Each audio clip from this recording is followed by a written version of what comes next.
trouble for saying a gay slur. Do y'all remember that? I was a little concerned, but because he was talking about like, well, we can't let gay men in the ministry because there's already too much gay activity in the church. It makes me want to go back to church, right? Like, what are they doing? Are they watching RuPaul's Drag Race on Thursday before Mass? Or like, are they getting at the body, of Christ? What's happening?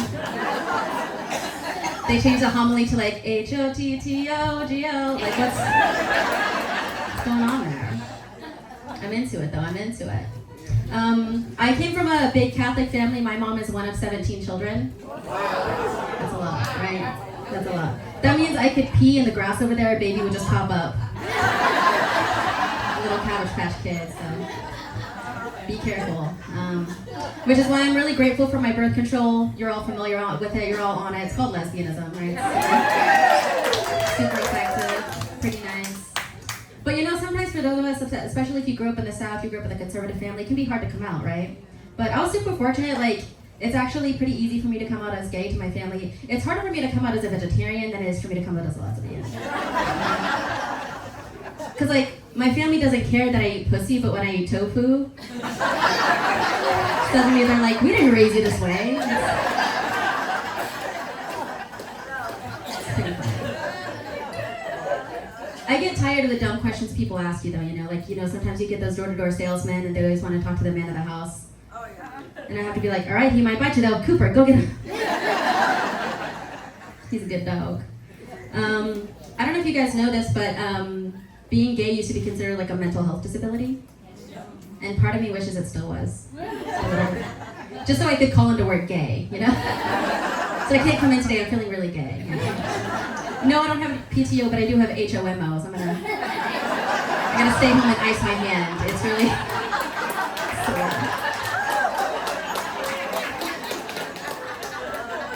This is fun, oh my god. I like this. Yeah, I get really tired of the dumb questions people ask, but some of it, like, it's sometimes fun. I used to work at this call center, and one time I was on, like, basically you listen in on conversations and you translate. And I was listening in on this conversation between these two men, and he said, you know that woman down the street, did you know that she's queer? And he said, I thought it was only a man thing to be queer. Did you know there was such a thing as a lesbian? And I wanted to say, you know, he's going to be real shocked when he finds out women can read, write, and run for office. He's going to have a heart attack, that guy. I don't know what to tell him. I don't know if you guys remember, though, a couple years ago, Shakespeare got caught up in the don't say gay laws in Florida, where they weren't allowed to teach Shakespeare to kids anymore because it's like inappropriate. And at first I was like, that's kind of stupid. Shakespeare's, you know, pretty widely accepted. And then I went back and read it, and it made sense. Because it's like too skeet or not too skeet, that is the question. You can't kids read that. Like a rose by any other name is just a vibrator. That is inappropriate. That's inappropriate. Or like classic, right? Classic. Romeo, what that mouth do, Romeo. Can't let kids read that. It's not okay. It's not okay. I don't know. I know some of us get like, things are getting tense, things are getting scary, and sometimes I wonder, like, if I have to leave this country to go somewhere safe, where am I going to go? And I thought to myself, you know, I think I might go to New Zealand. I like that they call themselves Kiwis. Because as a homosexual, I'm also a fruit, you know? But I'm American fruit, so I'm like a Starburst or a Skittle. Sometimes a Gusher, it just depends.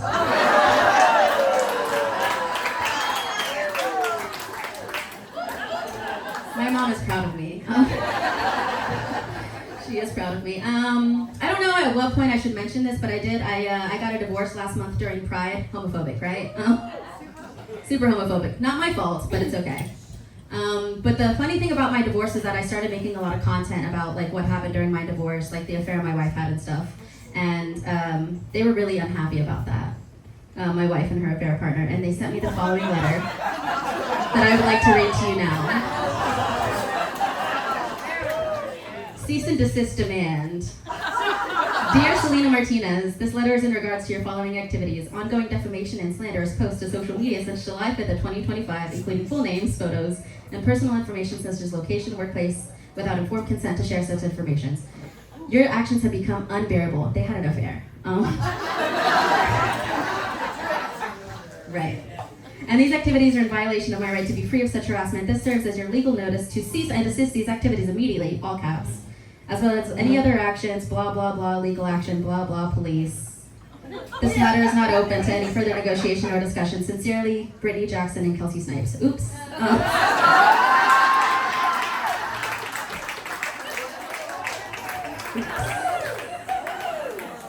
Satire, you guys. That's not real. The interesting thing about that, though, the very interesting thing about that is that I have both of them blocked on all of my social media. So I don't know how they're seeing any of my content in the first place, but thanks for the views, number one. Number two, do you think they watch my videos before or after they eat each other out? Like, is it their foreplay or is it like their post-fuck cigarette? Personally, I think it's the only way they can come, but that's not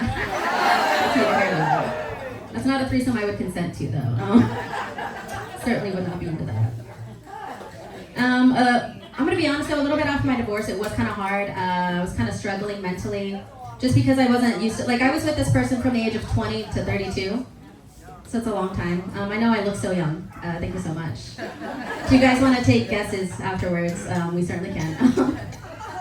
So it was hard at first, and I had a lot of like mental health problems, and one of my coworkers suggested I get on Lexapro, but I had just lost a bunch of weight and I didn't want to gain it back, so I told her, I was like, no, I don't want to get on Lexapro because I'll gain the weight back and it'll be harder to hang myself. And she reported me to HR, so that's... Nurses have no sense of humor, they're too serious. They're way too serious. It's okay though. You know, one of my other coworkers suggested I go to this place called Sunrise Canyon, which is a mental health facility in Lubbock, but I told her I didn't want to go because they don't let you have hair dryers. And if I have to walk around with wet hair all day, I really am going to kill myself. So. Don't worry, it got a lot better. It got a lot better. I started making out with girls again. It's the best. It's the best. I don't know what it is specifically, but I keep accidentally attracting women in their like early 20s. And I don't know if any of you have been with a girl in her early 20s lately, but for some reason they're all biting. Do you think it's because they're still teething?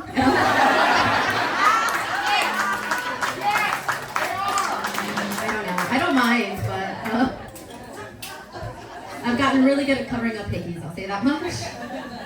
You can't let one girl see something that the other girl left, you know? It's difficult though, because like I'm trying to be, you guys know what a young hoe is? A young hoe? Just like a you know, a young little floozy. I'm trying to be a young hoe with all of my friends, and it's difficult now because I'm 33. So now that means sometimes I have to chase my like heartburn medication with a buzzball. It's a little different. Like I'm taking my vitamins, but then I'm taking a shot of tequila right after. It's an interesting life. It's a very interesting life. But I've had some weird like interactions with women. I don't know. I'm in a situationship, I guess.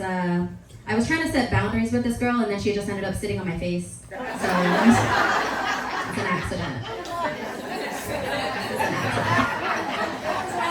But now there's curl cream and edge control in my dresser, so that's where that is. I had a really weird interaction with this one girl that I was like sleeping with pretty regularly, and one day she came over to my house, and I had these flowers hanging upside down so I could dry the petals. And she was like, oh, what are those for? I said, oh, those are for my spells. I do glamour magic. I'm like a witch.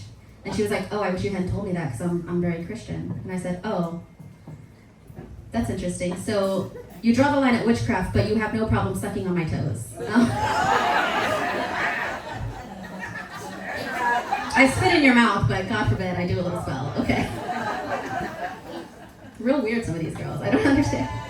This other girl I hooked up with is like one of those bisexuals that's like, you know, she's not bisexual, she's straight, she just likes fooling around with girls, right?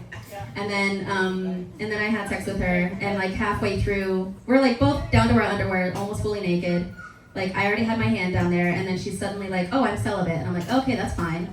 I guess you couldn't tell me that 30 seconds ago when my nipple was in your mouth, but your mouth was full, I don't know. I tried to have sex with this other girl that had never had sex with a girl before, and I was talking to her about it, and she's like, well, I don't know, she's like, I don't know if I've ever had an orgasm before. She's 27. Right, I felt bad for her. I felt really bad for her. But then I was like, you know, what would RuPaul say in this situation? If you can't figure yourself, how the hell are you gonna figure somebody else, you know?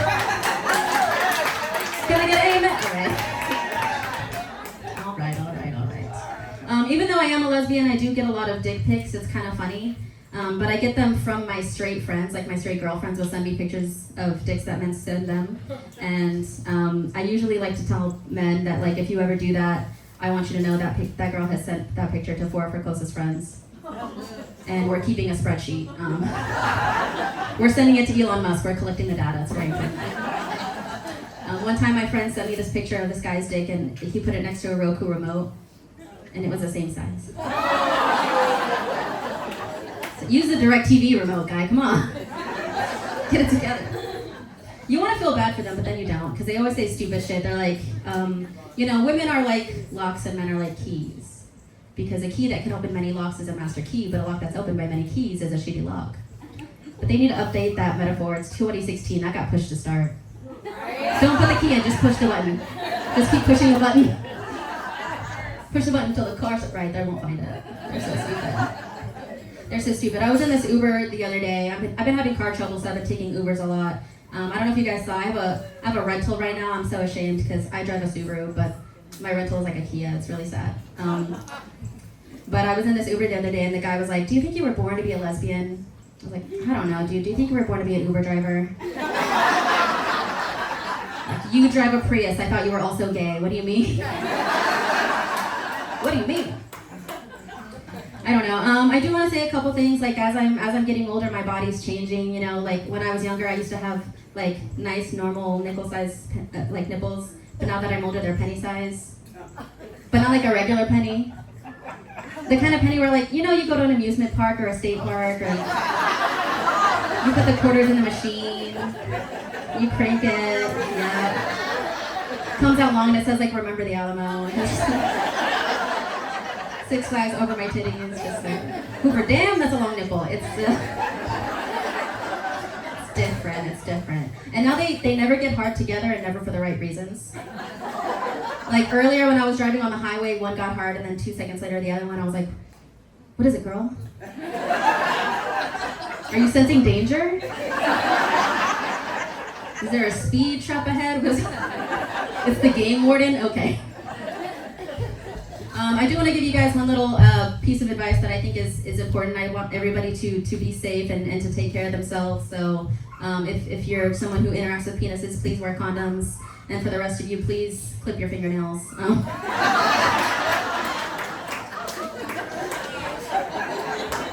One time I did that joke, and this girl was like, well, what about dental dams? I said, no.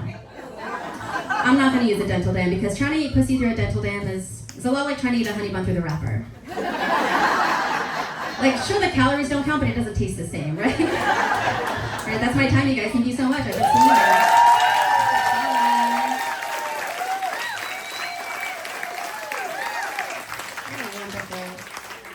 Once again so much for having us out here, and I'm going to go ahead and bring up your next comedian. Their album is #1 on iTunes, and they perform in clubs all over the country. Please put your hands together for Mana.